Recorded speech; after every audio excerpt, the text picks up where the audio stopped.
When she showed up along the roadside that day, she said she'd been using kitty litter as her toilet. She'd been tied up to a pole inside a closet and fed grits from cheap paper plates, the horror. The kidnappers had branded her with some sort of biblical passage while preparing to sell her to a cop. Of course, every bit of this was a lie. And if you think you've heard this case, stick around for the recent rulings.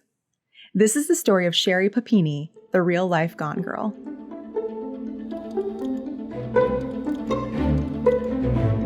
Hi friends, I'm Katie, and this is Katie Does Crime. When Sherri Papini's husband, Keith, came home in the late afternoon of November 2nd, 2016, and found their Mountain Gate, California house empty, he called his children's daycare to find out when his wife had picked them up. She hadn't, they said. Her husband used the Find My iPhone app and found her phone and earbuds near an intersection about a mile from their house.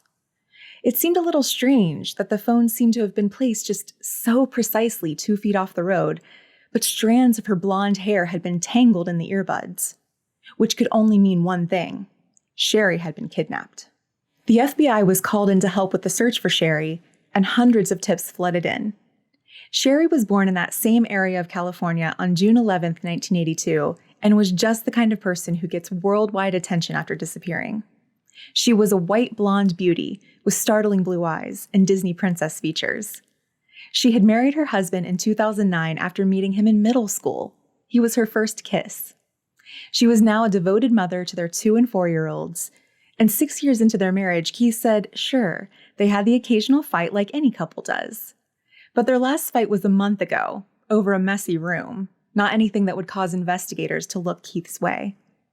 With nothing but support for him and his family, a GoFundMe account for the Papinis raised more than $49,000. 22 days passed while the search continued over multiple states, and then one day, Thanksgiving Day 2016, a truck driver saw Sherri wander along an interstate at 4 a.m., about 150 miles from her home. She was even thinner than usual, 87 pounds, her long hair chopped off. She had a clamp on one wrist attached to a chain around her waist and a binding on her ankle. There were burns and bruises across her body and that brand on her right shoulder. Her nose looked broken and there was a bag over her head. She refused to answer detectives' questions at the hospital, so they allowed her husband to record her account. Sherri said 2 women had passed her on the road as she was out for a run and then backed up, pretending to need help, and then kidnapped her at gunpoint. They forced her into a dark SUV and possibly tased her. She wasn't sure, she kept falling asleep. And you hear about these people who can sleep anywhere, even standing up, but wow, during your own kidnapping.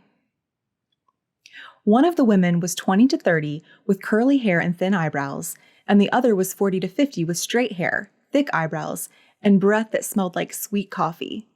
And the police were like, coffee breath? Say no more. We know exactly who the perp is. Sherri couldn't remember much, and what she did remember couldn't really help the investigators track down her kidnappers. But the local sheriff said it wasn't unusual since Sherri's face had been covered at times, and memory loss isn't uncommon for victims of trauma. The women, after all, had kept Sherri chained up in a closet with a bucket full of kitty litter for a toilet in a room with a boarded-up window. The older one would beat her and also hit the younger one if she ever talked to Sherri. They burned her. When she tried to escape once, that's when they branded her. They mostly spoke Spanish and played loud music that Sherri described as that really annoying Mexican kind. They often wore masks, including bandanas and lace masks. They told her that someone was going to buy her, and he was the one who wanted her branded, and he was a cop. So that's why she was afraid to talk to law enforcement when she was found along the highway. The sheriff called Sherri cooperative and courageous during the intense interviews that eventually happened with investigators. Sherri said she understood the reason for all of the questions because she watched a lot of crime shows on TV. This is probably how she had known to pull out some of her hair to leave tangled up with her phone and earbuds along the side of the road as a clue.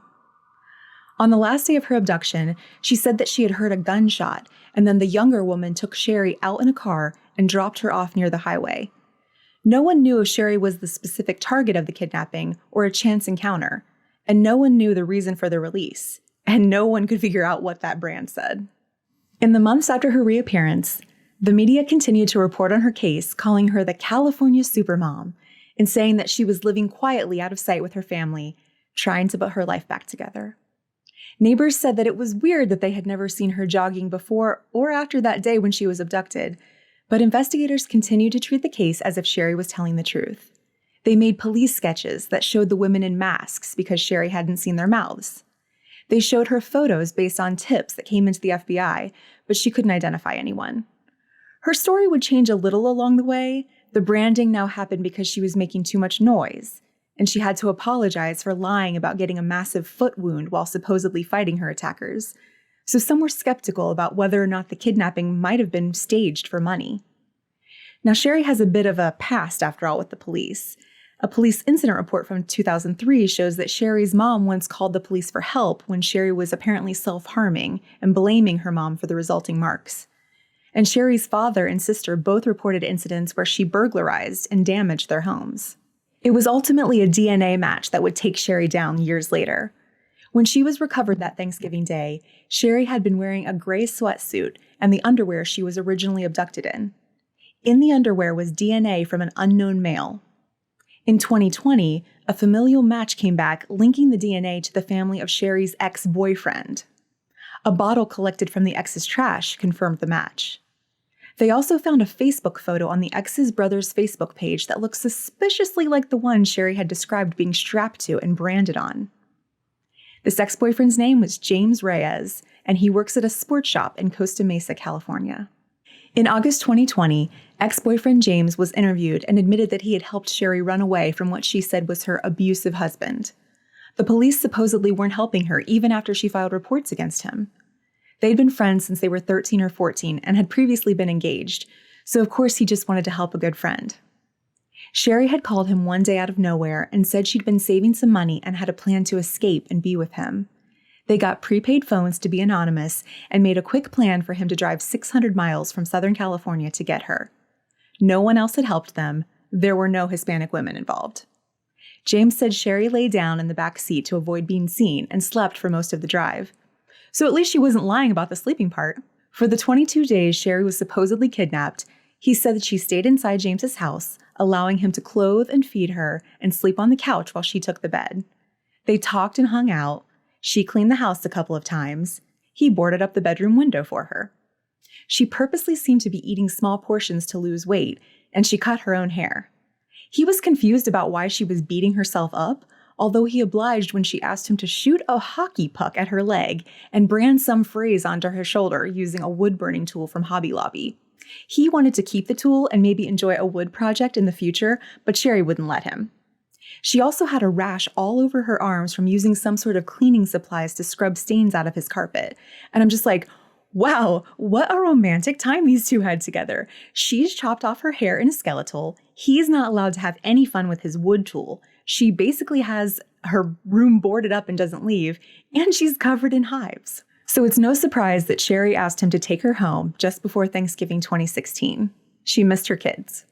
James thought that maybe they'd get back together. He wasn't totally sure of the plan. But he dropped her off on a road off the freeway and then went back to have Thanksgiving dinner with his family. She'd bound her wrists and ankles and put on that chain in the car, tossed her prepaid phone out during the drive, and threw anything from his house that could be traced back to her into a dumpster. James didn't have a TV, so when he finally saw the news stories about Sherri's supposed kidnapping after returning her, he didn't like what it could mean for him, but he felt like the police would come to him if he was in trouble. Investigators pieced together evidence from telephone records, James's family who knew Sherri was staying with him, the inside of James's house, and even Pinterest, where they found that Sherri had made a secret board called Gift Ideas, where she'd pinned photos of wood-burning tools. They interviewed her in August of 2020 and showed her the photos of the table and the closet from James's house, the table and closet she had described supposedly being branded on and tied up in, but she denied that they were the same. She said she hadn't seen James in forever and had never called him.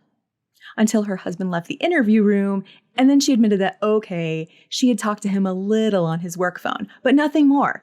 2 Hispanic women had totally abducted her. Really? So this all happened years ago. Why is Sherri in the news now? Well, it was just earlier this month, March 2022, that after 6 years, Sherri was arrested and charged with making false statements to a federal law enforcement officer and also mail fraud. because Sherri received $30,000 from the Victims' Compensation Board for her trauma and injuries through the mail. And you do not mess with the U.S. Postal Service. Sherri also cost taxpayers over $15,000 in the attempts to search for her. During her first hearing, she had to surrender her passport and was ordered to enroll in a psychiatric program. She could face up to 20 years in prison and a fine of $500,000 if convicted, but is currently living free after paying her $120,000 bail. Legal experts say she could take a plea deal and end up just serving detention at home. Which, can you imagine? Here's a woman who got $30,000 from the government for making up a story, and also nearly $50,000 from people like you and me on GoFundMe.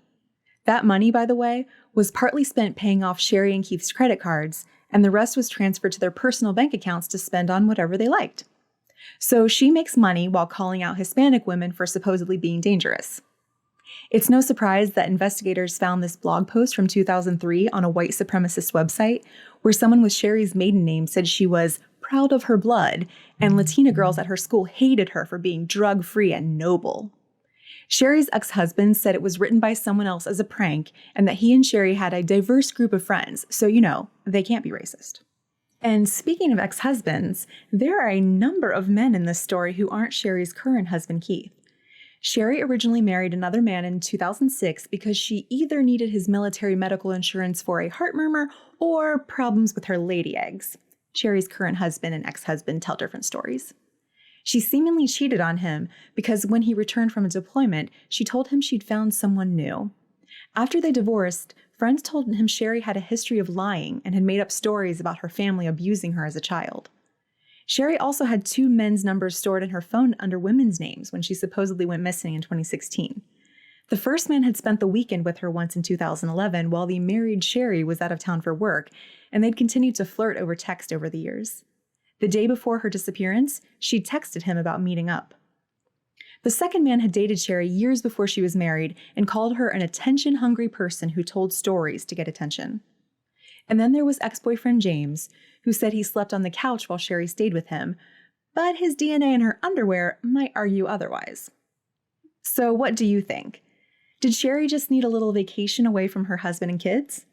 Or did she do it all for some attention? A judge recently ruled that Sherri isn't allowed to view documents about her case unless she's with her attorney, and she's not able to make copies nor write anything down. The idea is that she shouldn't be allowed to profit off of her case after the fact with a book deal or a documentary, but it sure does feel like she'll try. Thank you for tuning into my YouTube video. I'm just a true crime fan like you are, and I really appreciate you taking this chance on me.